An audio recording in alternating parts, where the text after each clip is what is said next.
Malawi Brief. Amwanamveka amenenso ndi nduna ya zachuma atule pansi udindo. Iyi ndi nkhani imene ya Sylvester Namiwa amenenso ndi mkulu wa bungwe lija la SIDED abwera nayo pamene akuchititsa msonkhano watu wa nkhani mawa uno. Anamiwa abweranso ndi nkhani imene walangiza kapena wauza chipani cha MCP kuti alibe mphamvu yomaloza chala anzawo kufuwa choti iwowo ndi amene anabweretsa mavuto amene alipo pano. Takhala ndi pomwepo kuti muone zonse. Anamalomba auza Zodiac kunena kuti mavuto amafuta amene ali mziko muno kuonjezera pa nkhondo imene kuchitika ku ziko la ku Iran, mafuta mziko muno mulibe chifukwa chonena kuti ziko lino likuvutikabe kuti lipeze ndalama ija yakunja imene pa Chingereza amati forex. Popeza kuti Anamalomba si munthu wamba, ndi mneneri wa boma, ni nduna ya boma, ife tuganiza kuti angoyankhulapo chilungamo chosafuna kupindira ndevu mkamwa. Komabe tuganiza kuti akadapitiriza kunena kuti vuto la kusowa ka forex ku sikuti langokhuza mafuta okha, lakhuzanso magawo ena a ntchito zachuma za dziko lino, mwachisanzo ngati kunkhani za ulimi, lakhuzanso kunkhani za umoyo, zakhuzanso kunkhani za mafactory, komanso nkhani yopanga magesi, komanso ntchito za mtengatenga ndi mtokoma. Kuyankhula kosapindira ndevu mkamwa kotereku kunapangisa kuti Amalawi apanikizike. Kunali pakala amene anali mafuta pang'ono amathamangira pa filling station, amene ali galimoto zitatu zonse amakazimika pa filling station chifukwa adamva kuchokera kwa boma, kumneneri wa boma amene amaoneka ngati kuti nthawiyo bomalo lilibe pogwira. Koma ife SIDED situkuganiza kuti zinthu zinafika ponena kuti mpakana zifike poti Amalawi akhale pakali. Koma tinene kuti uthengawo umachokera kwa munthu amene si munthu wamba, ntchito yake ndi kuyankhulira boma. Chodabwisa nchonena kuti mawu a Anamalomba amabwera patangopita sabata imodzi pamene boma lomwelo kuzera mu newspaper ya Nation adauza mtundu wa Malawi kunena kuti kukhala ngati kuti tayambako kumatolerako forex, kusonyeza kuti forex yo ilipo koma sikuti ndiyokwanira. Chinthu chinanso chonena kuti mene amayankhula Anamalomba nkunena kuti chipani cha DPP chitangokwanisa myezi 7 chitengere boma kachiwiri. Mawu Anamalomba atipangisa kunena kuti tibwerere pambuyo tikaone manifesto ya chipani cha DPP. Mu manifesto ya chipani cha DPP adasindika kunena kuti ntchito yawo yoyamba ikhala kuonesesa kuti athane ndi vuto la njala limene latheka padakali pano, athane ndi vuto la kusowa kwa ndalama zakunja imene malingana na Anamalomba akunena kuti sizinatheke, komanso athane ndi vuto la mafuta limene Malawi inanisa kuzowa kuti silinatheke, komanso athane ndi vuto la fertilizer poyambirira. Ndipo peza kuti ku SIDED sitimangoyankhulapo, timafuna tiziyankhula zogwirika. Tinapita kukasunzumira mu chikalata chimene amachitchula kuti manifesto, chimene adachitulusa tikukonzekera chisankho cha pa 16 September mu chaka chatha cha 2025. Ndi tinapeza kuti manifesto imeneyo pali gawo lapaderadera limene likulongosola zachuma komanso ngongole za dziko lino. Mu nthawi imeneyo adanena kuti Amalawi akapereka mwayi ku DPP kuti ibwererenso mboma yambe kulamula, adazipasa myezi 6 kuti athane ndi vuto la ndalama zakunja. Tikuyankhula pano mwezi uno ndi wa 7. Ndiye kuyankhula kwabwino kwa Anamalomba kwationesa, kwatibweresera mafunso kuti tifunse kuti kodi anduna azachuma olemekezeka a Joseph Mwanamveka ayika ndondomeko zanji malinga ndi manifesto yawo zoti athane ndi vuto la kusowa kwa ndalama zakunja. Ndondomekozo zilipo kapena palibe?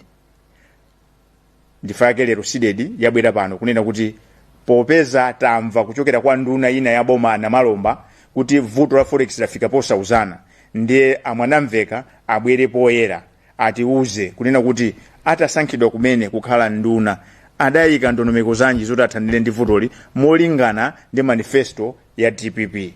Ngati sadayike ndondomeko zoti athanire ndi forex, ndiye kuti sakwatumikira bwino msogolo wazikuno Profesa Arthur Peter Mutharika, komanso sakwatumikira bwino amalawi. Chifukwa cha chimenecho ndiye atiuze iwo kuti ndifukwa chani apitirire kukhala pamene paja ngati nduna ya zachuma. Chifukwa choyambirira mmene amasankha, mmene amavomera, amayeneka kuti akaone manifesto kuti manifesto ya DPP kuti chani. Ngati amaona kuti analibe kuthekera kuti akhazikitse ndondomeko zoti akonzere zimenezo, kunali kwabwino nthawi yomweyo akadanena kuti ntchito imeneyi sitikwanisa. Popeza kususa galu nkukumba, tikuwapempha mwanamveka kuti abwere poyera aliuze dziko ndondomeko zimene anakhazikitsa, apo ayi abwere poyera anene kuti anamalomba ngaboza akunama mdziko muno forex ilimo. Koma ngati forex ilimo ndifukwa chani mafuta akusowa. Ndisindike pano kuti nkhani ya forex abweresa ndi anamalomba. Fa amalawi timaziwa kuti mafuta akusowa mdziko muno chifukwa cha nkhondo imene ili ku Middle East. Andi nkhondo imeneyi kusowa kwa mafuta kumeneku sikunangokhuza Malawi yekhayi, maiko ambiri akuvutika nkhani ya mafuta. Ndiye nkhani ya forex tabweresa sifa asidedi, nkhani ya forex mwabweresa sino atulo nkhani ya forex abweresa ndi anamalomba. Ndiyeno ngati amwanamveka akusindika kuti agwira ntchito yabwino yotumikira Profesa Arthur Peter Mutharika pokwanisa lonjezo limene lili mu DPP manifesto, abwere anene kuti anamalomba ngaboza. Ngati sakwanisa kutero, chofunika kuchita chabwino amwanamveka atule pansi udindo, alephera kuwatumikira Mutharika, alephera kuwatumikira Malawi, umboni ndi anamalomba. Nkhani ina imene bungwe la sidedi ifuna kuti tigawane nanu mama uno ndi nkhani yokoma kwambiri. Nkhani yake ngati ndi m'Bible kuti mwala umene amisiri omanga nyumba adaukana wasanduka wapangodya. Ife tili pano anthu okondwa kunena kuti boma labwera poyera nkunena kuti agulisa miyala ija ya golide imene adayigula a Reserve Bank kuzera mu dzanja lawo la chitukuko la Export Development Fund. Ndalama zimenezi aziyika kunena kuti agulire mafuta. Choncho masiku amene akubwerawa mukaona kuti mafuta akubwera, ndiye kuti ndalama zimenezi zachokera ku golide. Ndinene pano kuti golide ameneyi wachokera kwa anthu aja amamenyedwa aja, anthu amanenedwa kuti akupanga mophwanya malamulo aja. Golide wake ndi ameneyi. Ena onse oziwikawo golide wawo amamuzembesa. Golide amene amagula Reserve Bank kuzera ku EDF ndi amene yochokera kwa anthu amene amakumba aja m'madera osiyanasiyana. So nkhani yabwino ili nkamwakamwa chonchi timafuna tipemphe anduna a zamigodi kunena kuti nthawi yakwana achite machawi, kunena kuti akakhazikitse anthu aja m'magulu, apase license ayambe kuchita ntchito zamigodi mosamala chitetezo cha anthuwo. Chifukwa takhala tikumva za ngozi anthu doti mgodi kuwagwera, komanso mosamala chilengedwe, komanso muonesa kuti golideyo asamazembesedwe. Ndinene pano kuti ngati tifuna kuti miyala yathu itetezeke, taphunzitse Amalawi azitengapo gawo, Amalawi asangokhala onerera, Amalawi omwewo azitiuza kuti akuzembesa golide kuno ndi wakuti, sakupanga bwino ndi wakuti. So munthu amene angateteze miyala yathu ndi Amalawi eni yake amene ali kumadera osiyanasiyana kumene kuli miyalayo, koma choyambirira aphunzitsidwe kuti aziziwa ndondomeko zosatira. Akaphunzitsidwa apasidwe zilolezo, pamene alibe kuthekera pakufunika kuti apasidwe thandizo la ndalama, tilikhale ndi thumba la paderadera lona kuti liwathandize anthu amenewa kunena kuti athandize boma kulimbana ndi vuto la kusowa kwa forex. Tikalimbana ndi kusowa kwa forex tipeza kuti vuto la mafuta atalani latha. Chifukwa cha chimenecho kafukufuku amene lapanga zikuonesa kuti ngati unduna wa zamigodi utakhazikitsa ma cooperatives madera osiyanasiyana, popeza golide akuoneka kuti pano wafalikira mdziko lonse la Malawi, ndiye kuti pamwezi tikhoza kumakwanisa kupeza 50 kg ya golide imene tikamuonkhanisa yense pamozi, mwina pa chaka tikhoza mapeza kuti tapeza ndalama zopitirira 1.2 billion dollars ya America. kupeza 1.2 billion dola ya America ndiye kuti vuto la mafuta kulibe, vuto la forex kulibe. Komabe tinene kuti boma anso likuyenika kuti liunikenso zileso zimene anayika pa miyala ija ya mtengo wapatali ya Jamestown. Kuli zileso zimene zinayikidwa mu chaka 2023 ziunikidwenso ifa anthu ena Jamestown ali naye akusowa kopita. Ndiye mukaunika zimenezo mpeza kuti tikagulisa Jamestown ameneyi nayenso ndi mtengo wapatali. Tili ndi mitundu yopitira 26 ya Jamestown mdziko muno, miyala ya mtengo wapatali yodula kwambiri ngati ma rubies komanso ma surface. Zonsezi tikaziphatikiza pamodzi muona kuti dandaulo limene kudandaula anamalomba silikhala konso. Koma tisayiwalenso kuti tili ndi kukasiya rutile mgodi waukulu pa dziko lonse lapansi. Ndinene pano kuti chimene tikufuna kumene kuchako pa 100 kwacha iliyonse Amalawi ayikepo 70 kwacha. Tikatere sitizafunanso kupita kwa IMF, tikatere sitizafunanso kupita kwa World Bank. Ndisindike pano kuti maiko oyandikana nawo anzathu anasiya kupita kwa IMF. Koma ife lero pano taona pa social media anthu mwayambapo IMF, they are not our friends. They don't have our interest at heart. Kwa abweresa amene kwakakamiza mungofuna mwapinja Amalawi. Amalawi pano akuvutika katundu wakwera mtengo ndiye moyambapo ya IMF vuto ndona kuti akapanga devalue amene atavutike ndani ndi Malawi. Lero Malawi akuvutika kale ndi kukwera mtengo kwa mafuta, lero Malawi mukuti muitane IMF ibwereza tani pamene tili ndi zinthu zathu ife. Let's get serious. This is what I'm saying kuti unduna wa zamigodi ulumikizane ndi unduna wa maboma ang'ono, tikazikise ndondomeko pena pali ponse azipanga mining yabwino, environmental friendly, occupation safety, zonse zikhale in place. Let Malawians build this country. Let Malawians solve the crisis ya forex paoka, because anthu amene timaombera mmanjawo amangokwanisa kuti bera ndalama. Nimafuna ndisindikenso pa kuti dziko lino timaombera mmanja kwambiri amwenye amene amangopanga trading. Ngati forex kuvuta muno nda amwenye omwewo. Ku Reserve Bank kwazaza makalata mwenye aliyense wa business wadwala nthawi imeneyi cholinga pasidwe forex koma saa kupita kunja. Kodi ngati forex ilipo bwanji osapereka kwa anthu amene akupanga produce for export? Chifukwa chimenecho ndimafuna kuti adindo tisinthe kachito ka zinthu. Mukayangana budget muja mupeza kuti ndalama za development inde zilipo, koma kunalibe allocation yapadera yoti ipite ikathandize kuthana ndi vuto la forex. Ndiye tikupempha kuti budget yaunikidwenso, ndalama za nkhani zimene zili ku fertilizer services zija zimene zimapindulwa amwenye omwewo zigaulina lichokeko. Gauli limene lipite ku ulimi wa nthirira. Tilime soya. Tikalima soya tikagulisa ku China. Tipeza forex tionjezera pa forex ya golide. Anthu ena mwalole ine ndi anzanga awiri tifuna tipite kumeneko tikatenge ndalama, ndikunena poyera pano. Tifuna tilime sabola. Base eye. Sabola amene akumfuna kwambiri ku India. Tikatenga ndalama kumene uko akutili kuli ndalama za ma mega farm uko kaya ku Medefu tipita kumene ku ndi anzanga atatu, ndikunena poyera pano. Tifuna tikatenge ndalama, want to demonstrate kunena kuti tikuvutika in the country of abundance. Dziko la Malawi palibe ifoti tizivutika, farmers tili nawo. Pena pali ponse pamene mungakumbe pansi apa 5 meter amazi amatuluka, fresh water.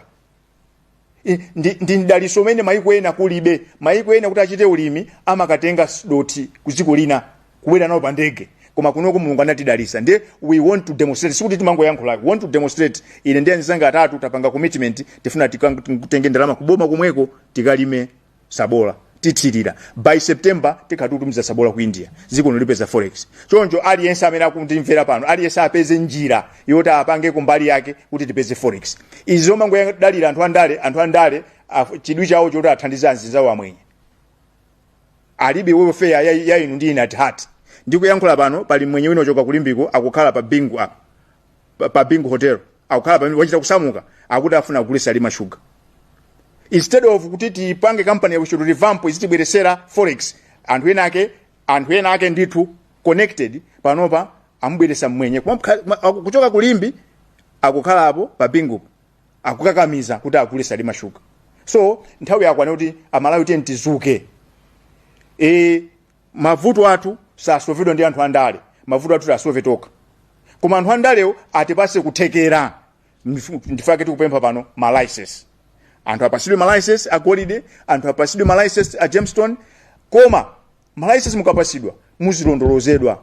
ndifake tikupempha kuti boma likhazikitse ndondomeko kuti pakhale ma selling point kumene kuli migodiko tisapezekenso kuti atipasa license pano tikupempha kugwada kubomako akapereka ma license mzitenganso golide mzizembesa ayi ndiye kuzakhala mfundo zokhwima kunena kuti chuma chathu chimene chili mthaka tichiteteze oteteza ndinu ndine so zimene ayankhula na Malomba zisakhumudwitse mtundu wa Malawi mmene tafotokozera apa ndikupe kuti Malawi mapepukidwa mwaona kuti tikukhalira zinthu zamphamvu zinthu zambirimbiri zimene zingathe kusintha dziko lathu ndi ruta yokasiya uja Malawi is no longer poor anthu ena ndamene azibwera kuno kwazitigwadira koma nkhani ndinona kuti boma lalika kuma stake utani kodi kubalaka kangangunde boma lalika kuma stake utani tikhale ndi chidwi kodi kaerekera tayikako chani izo manena kuti iyayi azingotipasa maloyalty zachikale tisamvenso kuti boma lapanga mgwirizano ndi kampani ina za migodi ati asingotenga loyalty kapena azitenga ku misonkho ayi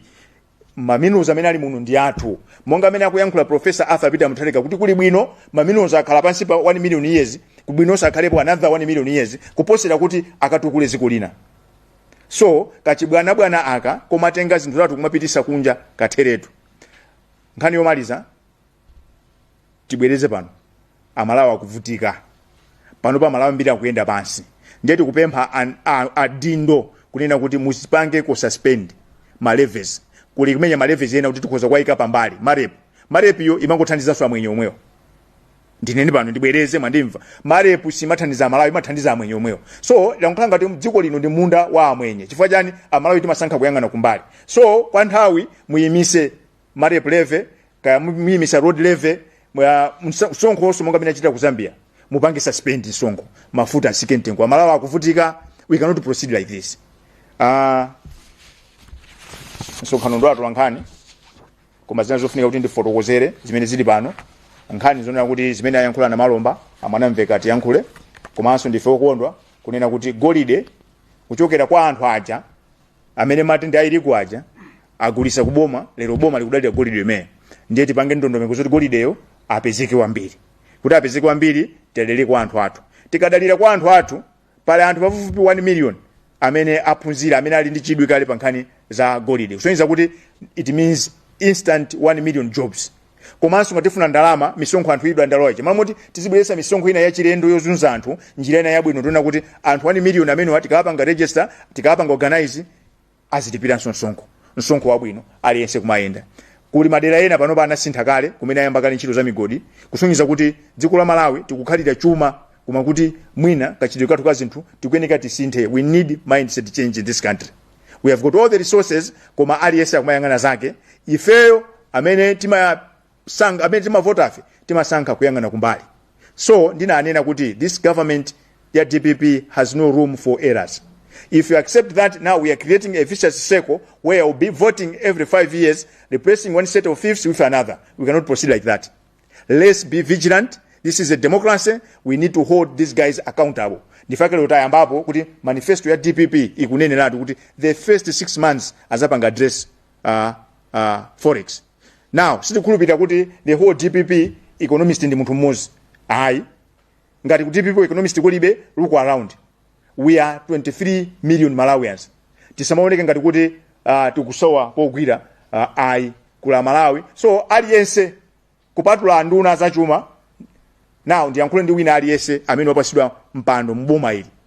Povota paja anthu anavotera APM. Chifukwa zochitika za nyamata DPP anthu amaziziwa. Ndezi kuoneka kuti panopa style imene mukupanga mukungopitiriza pamene mnalekera 2019. Amalawi anasintha. Ndani nakale za documents ndani nakale kuti za mwenye amene mukusunga apoyo posa yedwa pomba tiyamba naming and shaming ndeti sanafika kumene koko aliyense aoneke kuti upanga deliver ndipo tipemphe kuti awa mwanamveka katula pansi udindo fatula pansi udindo akachoka mwanamveka the next finance minister akhale ndi turnaround strategy akapange appear before the public appointments committee ya parliament akapange share his vision how he intends to turn around the economic situation before Malawians. This is a democracy, by the way. Section 12 is clear.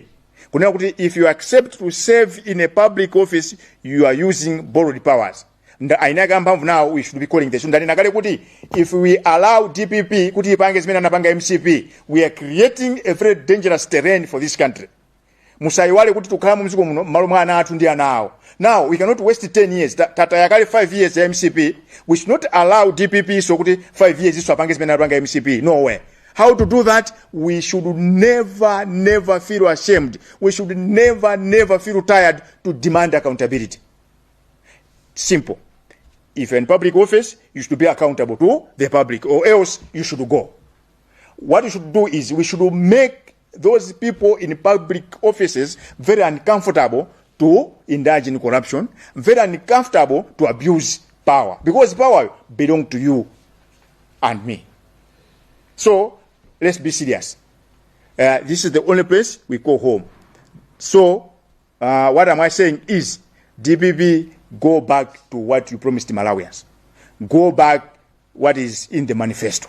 That was a social contract. You entered into a contract with Malawians. Now we are here demanding nothing but accountability. You should deliver what you promised. If you allow me to borrow the words of Professor Arthur Peter Mutharika. Msonkhano ndo atulankhani koma mndilole kuti atulankhani amafunika akhale njoti amve amalawi ene akenso amene amadalira bungwe la SIDED amene kuti amve choncho. Ndisanasigule bwalo ndifuna ndikuwuzeni kuti palibe chifukwa chakuti amalawi tipanikizike, palibe chifukwa amalawi tizikhalira mphani pati. Mavuto ali pano ife timadziwa, tinakuwuzaninso kuti ni nkhondo ya ku Middle East, aliyense amamvesa. Ndiye mosakakamizidwa anduna ofalisa nkhani mwaoka anabwera kuzaonjezerapo iye ayi kuti kuonjezera pa nkhondo paja paliso vuto ili. Ndiye atiuze kuti vuto mene athana nawo motani. Zikomo kwambiri bwalo ndilosegula mutifunse mafunso. Yes. Joseph Mazizi, Capital FM. 2 questions. Tinene kwambirira press briefing imene munachititsa a DPP atangotenga kumene boma. You sounded excited and very happy. Tinene zoti DPP yakukhumudwitsani. Funso lachiwiri, mukupereka nthawi kwa mwanamveka kuti achitepo kanthu pa zimene mukunenazi kapena ndi cheke chotsegula. Zikomo. Mukayangana kunjako mene zikuonekera nkhani ya mafuta, we can't afford to give a blank check. But we find solace in the fact that we are dealing with and amene mu acronym yawo muli democratic. We have full trust in the leadership of Professor Arthur Peter Mutharika. This is why we are talking to a specific minister on a specific area, that the area that has been highlighted in manifesto, and zinali zachiziwikire asanabwere mbomamo amadziwa kuti mavuto alipo ndi apa. So nkhani iyi amanamveka, he should treat it as a matter of agency. In fact, we are just being diplomatic. Yeah? Kunena kuti if he doesn't resign, we'll force him to resign. Because ku Capitol Hill kuja ndi office ya Malawi. Chimecho ndendinene. That's not to worry about that. We are just being diplomatic. We think we are making a whole lot of sense. We think we are very fair. We are rational. I don't think kuti wina ngane kuti this is witch hunting, because ayankhula ndi a fellow cabinet minister. Ndisindike pano kuti ifeyo all along timaziwa kuti mavuto wandijani nkhondo imene yambisa Trump, and every Malawian samadandaula apo until when Honorable Namalomba decided to tell us the truth imene sitimaziwa. Ndipo opeza atere, we demand immediate action apa. And tikamamaliza press briefing tuganiza kuti manamveka ndi Namalomba apangizanso nayo press briefing yawo, because this is a democracy. Nkhani yonena kuti first press briefing you were excited. I was supposed to be excited. MCP wanted me dead. MCP wanted me dead. They never wished me well. So ndina anena kuti ndifo kondwa ifa satana wagwa kumwamba kufika pansi ngati mphezi, and no regrets. Ngati kuti nthawi tina unonga Malawi ndi nthawi ya Achakwera, because Achakwera was and remains clueless. And lelolo MCP ilibe moral ground to stand on ndi kumaloza chala, because mavuto awa they are of their own making. If you ask APM today, he will tell you that as at 28 June 2020, anasiya $1 billion import cover inapita kuti. golide yemwe tikunena kuti agulisayo. Do you know kuti golide wake agulisa kuyambira 2023 kusafika 2024 2 years koma anayamba kugula chani 2021 golide wa zaka ziwiri wapita kuti.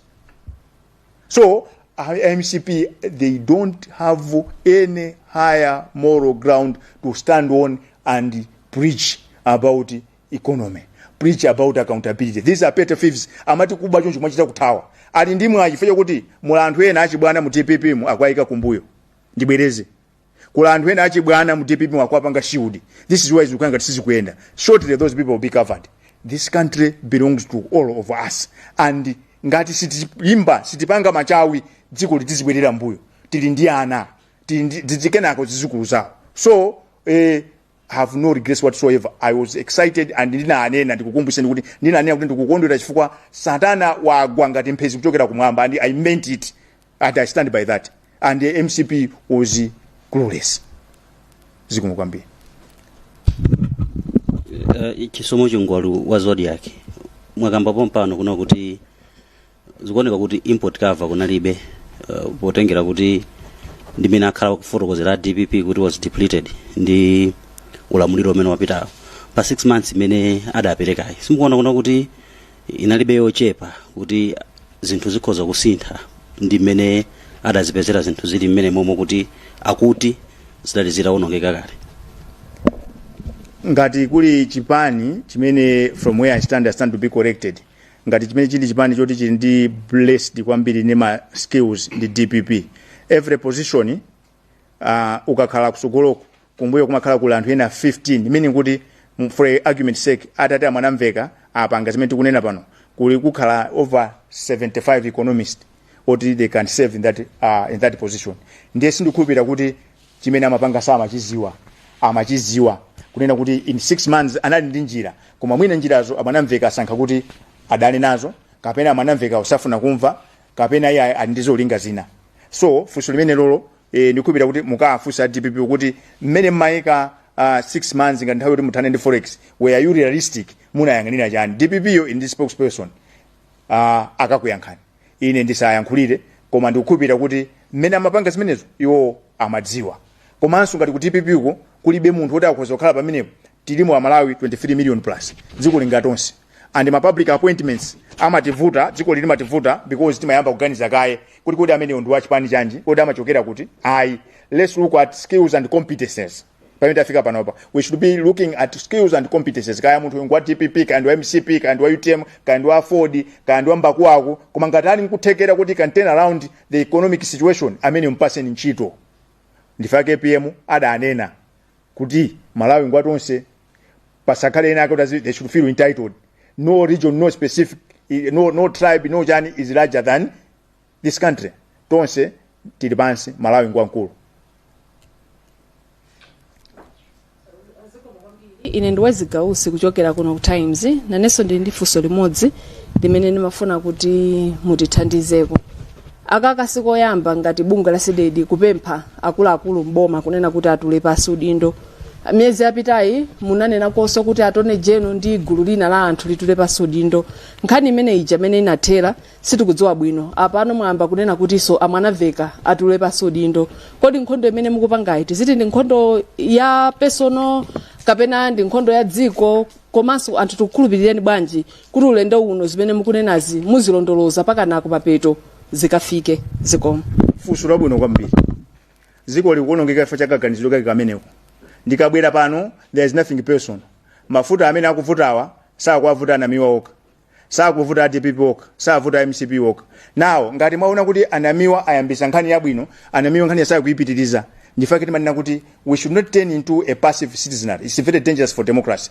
Ngati mwaona kuti anamiwa akamangira akalindo kayandani enawo akayanda Trapenska akayiyasa ayambisa nkhani kwa nkhani yango isiye malere, inu pick it from there. It is for the good of this country. This is what we call noble cause. No, tisamapanga personalize chinthu. And I want to tell you kuti ngati kuli munthu woti amene ali close kwa minister amanamveka ndendine. And if you check that phone call, Zulo, we are talking, we are discussing. Komano zikafika pena ma personal interest za siya mbuyo tizisogoza zofuna za dziko. Ndifake Julius Caesar, William Shakespeare mu buku lija Julius Caesar, at the eyes of the match akupita ku capital kuja ankamuuza kuti is that sufficient amamuuza kuti kalata itawerengani ankafuna kuti asapite kumene kujako chifukwa amadziwa kuti akukamubaya akukamupha ananena Caesar kunena kuti what pleases us most shall be considered last. What pleases us most shall be considered last. Chimene chikuvuta pampanje pano chona kuti aliyense amayang'ana kale kuti ndipindulanji nditani ife tikamapanga ntchito imakhala huge sacrifice. Ndakuwuza kuti mu cabinet ijayo ngati kuli munthu mmodzi amene ndili naye very close ndiona pomwe anamveka. Moti I'm at pains to sit here kumanena izi koma because I'm sitting here as seated not as Namiwa. So there's nothing personal.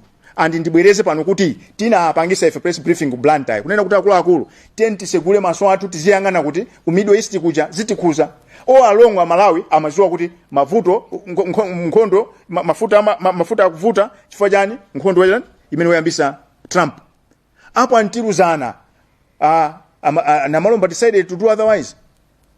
So there is nothing personal. Now ndineneso pano kuti mukaona activist mukaona bungwe layambisa nkhani yabwino nkhani yayi mukuganiza kuti nkhani yangota sina thebwino musamata enthawi kumalimbana kuti kodi akutipusisa kapena kuti no just pick it from pamene wayambira yeuje because I will not be here forever.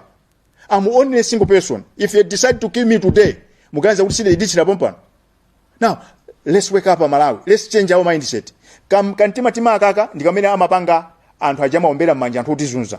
Kutoko as I'm talking to you now pano pa anthu ena apita kwa mwanamveka tipase 100,000 timukia amene tipase ujeni ayamba kupanga ayiwala kunena kuti what we are talking is we are talking for the good of this country. I'm sitting here kunena kuti if there is someone who can benefit directly from honorable mwanamveka ndi ine ndili pano koma I'm speaking because I know I'm not speaking about myself sindukamba za kunyumba kwanga kwana kaza kunyumba kwanga I can benefit directly from him ngukhala pansi koma tikukamba za ziko Malawi is burning. Malawians can't breathe. No, zofuna zathu, ma selfish interest athu, ma personal interest athu, tizasiya kumbuyo, tizisokoza zofuna zaziko. Tikaendera kuti aliyense azipanga zofuna zake, then it's no longer going to be a democracy. It will be the rule of the jungle. Kuti imakhala survival of the fittest.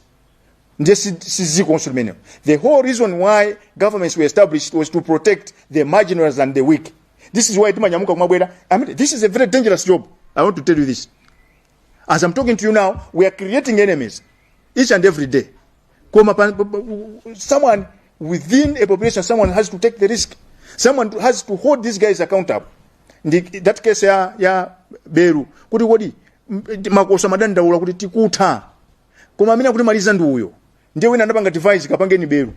Koma the question was kuti Berulo ata kamveke kusuya ndani, mpaka ujata kamveke Berulo ndani. So here we are, timazipanga volunteer, we sacrifice at the expense of our own families, at the expense of our own comfort. Kumapanga zinthu izi. So it is unfortunate to insinuate kunena kuti zakuti siji kucha no mungaona kuti ujana yambisa nkhani yabwino wangoisiya pick it from there muonjezere democracy imapasa mpata kwa wina aliyese kupanga chilichonse mu nthawi yake as long as they are within the law, as long as you are doing that in good faith, as long as you are doing that for the benefit of the public. So pasamakane kanuna kuti akutipusisa akutipalibe akupusisa nzake hapa. We need to change our mindset. Ziko likuonongeka chifukwa kuti unknowingly subconsciously timaombera mmanja the oppressors. Amene amalimbikira kupanga zimenezi ndi akapolo amene ali happy. The enemy of freedom is a happy slave. So mziko muno machuluka ma happy slaves. Chifukwa kuti we are able to get mafuta kuyenda pondi hapo umayiwala za anthu ena. Uchifanya kuti iweza kuzikuyenda umayiwala kuti ndi asabali yako kumuzi. So akulu tiziyangana zinthuzi at a larger picture, the national picture. Thank you very much. Likhala fusimene lomaliza pakakhalapo tipanga one on one. I don't have all the time on earth. Sikuti tikuthawa mafunso koma tili ndi ma limitation in terms of nthawi. Ine Precious Katemwa JFM. Mwangofotokozerapo kuti mukufuna immediate asiya mpando wawo koma simunapereke specific nthawi imene wakhoza kusira khangati kuti mkankhula yankhani ili ndi tagera ikulu mungafotokozera pamene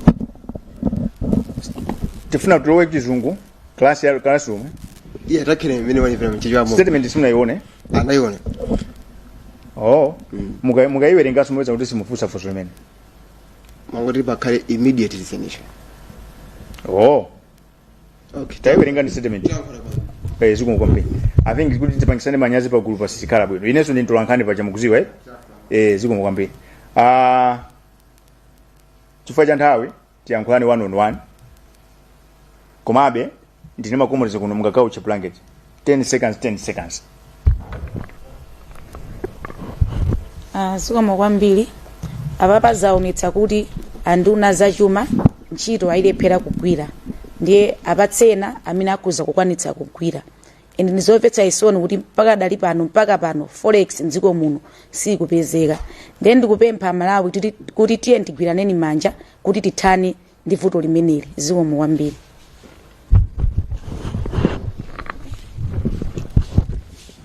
Zikomo kwambiri. Mafuta avuta kwambiri mdziko muno. Izi zapangitsa kuti katundunso adule mitengo. Anthu kunjaku akulira kwambiri chifukwa cha zinthu zimenezi. Muyesetse kuti mupange zokuti anthu asiye kulira kunjaku. Anthu anasiya MCP kubwera ku DPP kuti adzapeze mpumulo, koma mpumulo uvuta kwambiri. Izi zipangitsa Malawi kulira abe mpaka lero. Zikomo kwambiri. Tikakonza vuto la forex, takonza mafuta. Tikakonza mafuta katundu asika mtengo. Amalawi ambiri mdziko muno ngovutika. So pa nkhani ya forex tikufuna a turn around strategy in relation to DPP manifesto. We are not asking for too much and sinabwere pano kupanga target munthu. Tabwera pano kuyankhula kuti nkhani ayambisa ndana malomba Amalawi ife tinalimba mtima timaziwa kuti tikuvutika facha Trump nkhondo imene akupanga kuja imene kuti vutisa koma ana malomba atiuza zimene sitimaziwa ndiye tifuna Mwanamveka atiyankhule. Kuchali chikwatu amanena kuti mukalalike zimene mwazimva inu mukalembe zimene mwazimva. Zikomo kwambiri. Tinayamba ndi pemphero mundilole kuti tiseke ndi pemphero. Zikomo kwambiri.